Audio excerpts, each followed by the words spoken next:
but the Chuckalicious, you just can't beat that. It makes my day. And do you remember one of the times Chuck said, "And I'm the light of the world"? Well, yeah. I haven't used that one in years, but that's all right. Contraire. I think it was around. I don't know, but Well, hey, so good to be with you got today. to go out to Synergy last Saturday night with Ron Teal and the whole gang out there, and had a good time out there. And some people came out. And Brad, what were you talking about? You can go to church. This isn't saying you got to stop going to your church or wherever your place of worship is. This is just a booster. This is a place where people gather and just have a like cause and want to see some good in the world. It was a boost. And it was a boost. And the thing about it is, too many people, especially in this day and age, we worry about what's coming instead of living right now in the moment. Exactly. What we're being thankful for. Like I say, every morning I get out of bed, I stand up and I turn around, I look back in my bed to make sure I didn't leave anything in there, any body parts or anything. And then from that point on, it's all gravy because I got up. And a lot of people did not get up this morning. And you go out and you live life. And sometimes you think I got to do something big. I'm going to cure cancer or save, the planet Mars or whatever. But just being a kind person and just being a good person and living life is important. Why is that so important, Brad, to live now? Well, number one, none of us are promised tomorrow.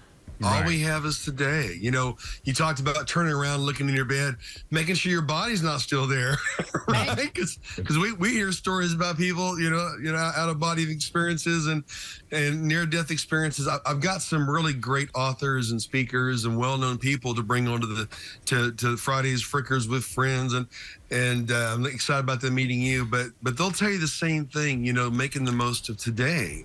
And I heard Tim McGraw put out re-release a song, "Live Like You're Dying."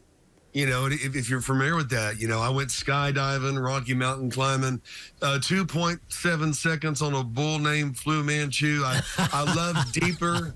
And you know about that, Chuck, having been in the rodeo world. I love Deeper, Spoke Sweeter, and I gave forgiveness. I've been denying. Well, he was revisiting that song for Toby Keith, an artist, Oklahoma-based artist that died recently. But what a lot of people don't know is I have a connection to Toby Keith. Oh, wow. Yeah. Besides having the same hairstyle at one point. I saw that picture. You can't run from the pictures. Oh, Bill, you saw that picture. I was the original wedding singer. When I was 16, I had the same hair. When I was 16, I did so many weddings, I had to buy a tuxedo, which a lot of people didn't know. That was survival for me. Okay, I started professionally playing when I was 13. And it's funny you mentioned that. Lovejoy's, he's referencing a photo of me with the biggest, thickest, by the way, back then, mullet. And, with my page one pager. Remember those? Oh, yeah. Yep, your acid wash jeans. But when I was 20 years old, I would drive from my gig on Friday nights at a place called Crystals, playing piano and singing, and I'd have the top down in my red convertible. I was top of the world, and I would always drive on Northwest Expressway by this bar called Friends, named after the show Friends. And what I didn't know at the time until a little later is there was a man named Toby Keith who was playing every Friday night at that bar, Friends, in Oklahoma City in Northwest Expressway. And Vince Gill would come in incognito and listen to him until he finally brought him to Nashville. And so I remember, I'd kind of give a wave to Fridays, and a friend of mine said, "Man, you got to go listen to this guy named Toby Keith. And you might see Vince Gill because he comes and listens to him." And so anyway, next thing you know, boom, Toby was discovered. Most musicians are discovered maybe 20 or 30 years after they start playing. But all that to say is it took me back. And when we were young and we were beautiful and we thought we'd live forever.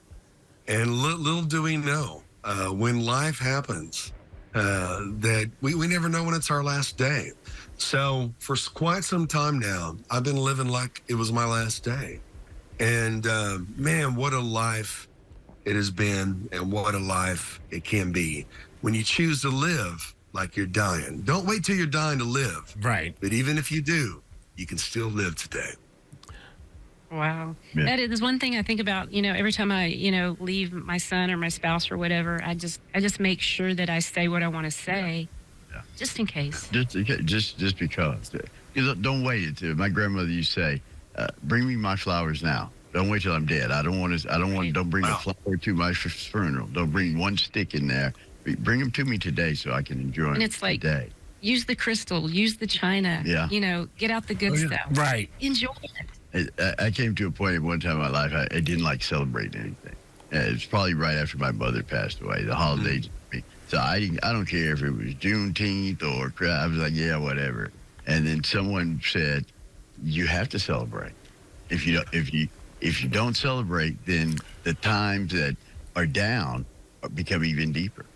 So that's what the celebration is, the celebration of life. You're living. You woke up, didn't you? So what's the problem?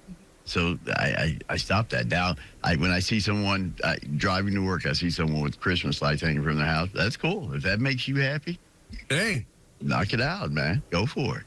well, they said necessity is the mother of all invention. You never know what you're capable of until you have to do what you have to do. And as I was thinking about you three this morning, and I thought, man, I keep having this picture pop in my mind of when I was in Cairo. Talk about a people that work all the time, and yet they're the the happiest people I saw. At the time, they were in poverty, and yet they were so resourceful and determined. Such a beautiful people. Egyptians are so beautiful. A lot of people don't realize that the Egyptians are Arabs. They're Egyptians, and oh man, but I was traveling in Cairo, and there's no such thing as lanes. There's cars. It's like a Mad Max movie. Yeah. My gosh, 100 million people by some estimates is crazy. And so everyone's honking all the time, but they're not angry. They're just saying, hey, I'm here. But in between all these makeshift vehicles, in between these motorcycles, in between cars that are, some of them were 30 years old, there's mothers and babies walking. Uh-huh.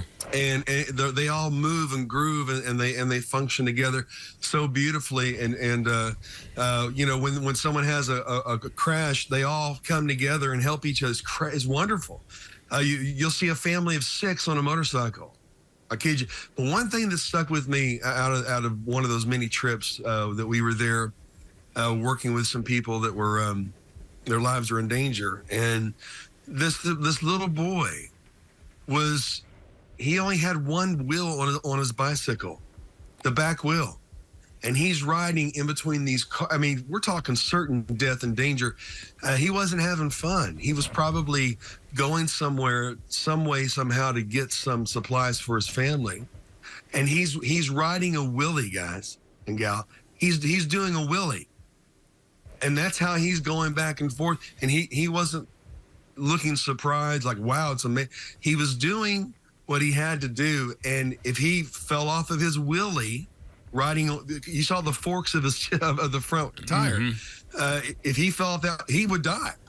And he was determined. And talk about the ultimate expression of, if there's a will, Right. there's a way.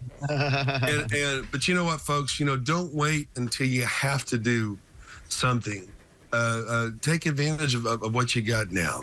And because every day you're alive, man, there's victory in the air. And so just be encouraged to live your life. I teach some people how to write a book, and there is a way to write a book in a day.